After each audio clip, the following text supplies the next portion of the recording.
The Lighthouse. A journey of a girl from Nova Scotia to India that changed her life.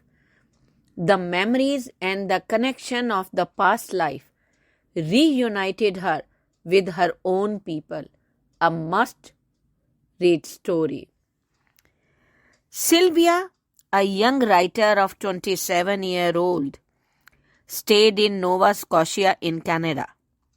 With well-groomed farmlands, wind-swept lighthouses, historic villages, and rugged coastlines, Nova Scotia is a home to some of Canada's most evocative landscapes.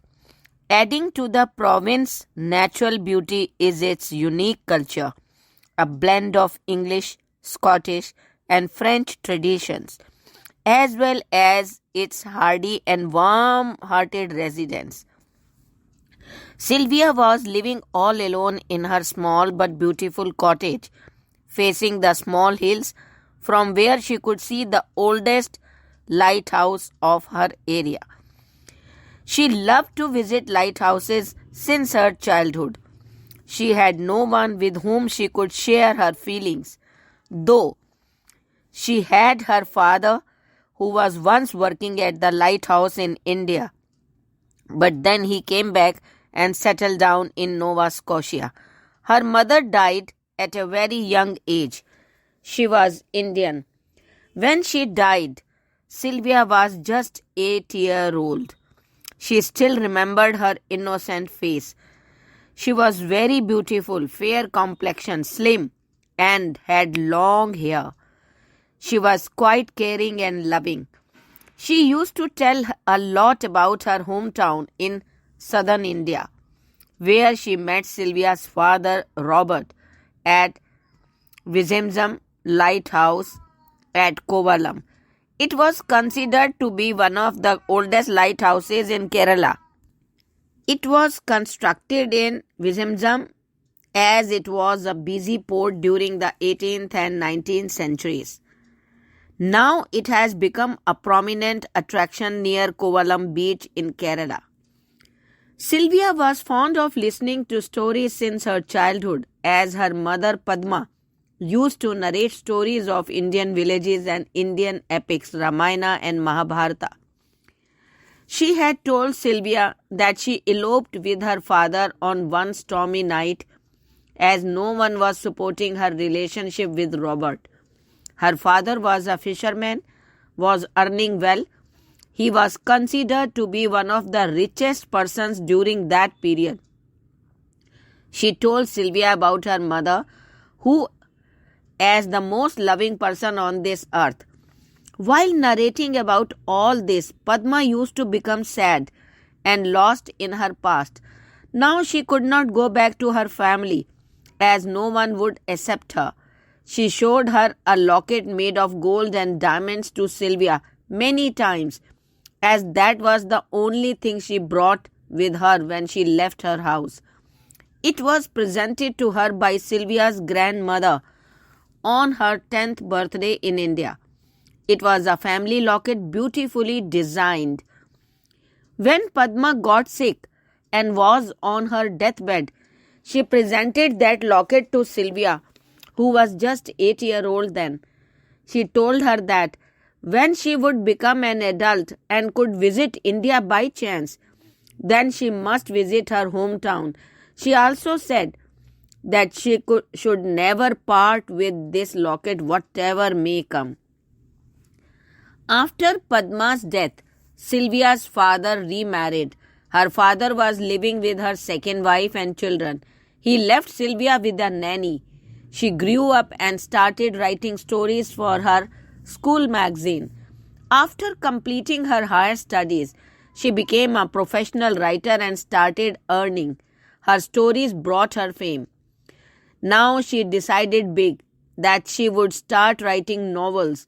For this, she wanted a peaceful place where she could get some ideas for her stories. She remembered her mother's place, hence she decided to visit India. She bought the ticket and kept enough cash for staying and visiting India as a country. She decided to visit India in December and planned to visit many places in India. She landed at Delhi airport and stayed in a hotel for 2 days. Next morning, she visited Agra and Jaipur. She liked Indian cities, its culture, blending of Indian and European culture, food, etc.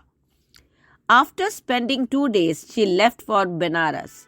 She loved to see the holy city. She visited the temples, bazaars, ghats of Ganga, and so on. She cherished vegetarian Indian food. She clicked pictures of evening prayers of river Ganga. She loved the chanting of huge bells. The glittery bazaars of Banaras has mesmerized her. After strolling for long hours, she returned to her hotel. That night, she slept nicely. The next day, early morning, she left for Ghat to see prayers and offerings done for sun god. She followed the tradition of Indians. After the offerings, she was sitting at the stairs of Ganga Ghat watching the vastness of Ganga and enjoying the music of Ganga water. When she was lost in the beautiful thoughts of her mother, she felt as if somebody had put a hand on her shoulder. She turned back to see, but no one was there. She thought it must be her illusion. After that, she came back from there to the main area of the Ghat, where some hermits were sitting. She then saw a very old man of nearly 80 to 85 years, sitting a little far from them, was beckoning her. She was surprised as to who was calling her by name, whereas she had come for the first time.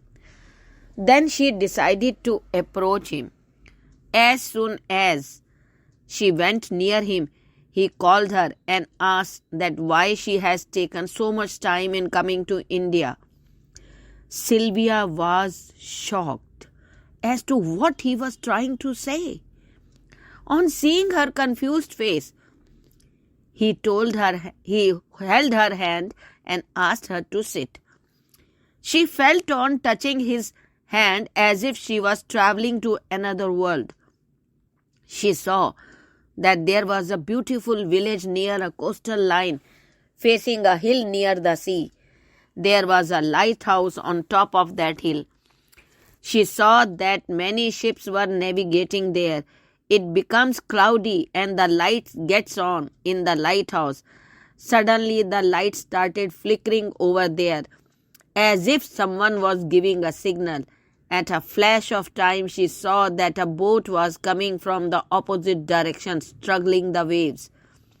It came to halt near the edge. A beautiful young girl anchored the boat and started climbing the small rough stairs of the hill leading to the lighthouse. As the girl approached, the flickering of light stopped. One could see the shadow of two people embracing each other. After some time, the young girl came down, sat in her boat, and vanished in the darkness of the night. This kept on for many days. No one knew who she was. Then suddenly it rained profusely for 3 days. One could hear the thunders and the shatters outside one house. The lightning passed through, and the sudden thunder and lightning brought shivers in Sylvia. With that said, she saw that it was her mother Padma who was rowing the boat and climbed the lighthouse. She came back to her senses. She saw that she was sitting with that old man at Ganga Ghat. She could not make out as to what was it that she saw just now. The old man again held her hand and told her to calm down.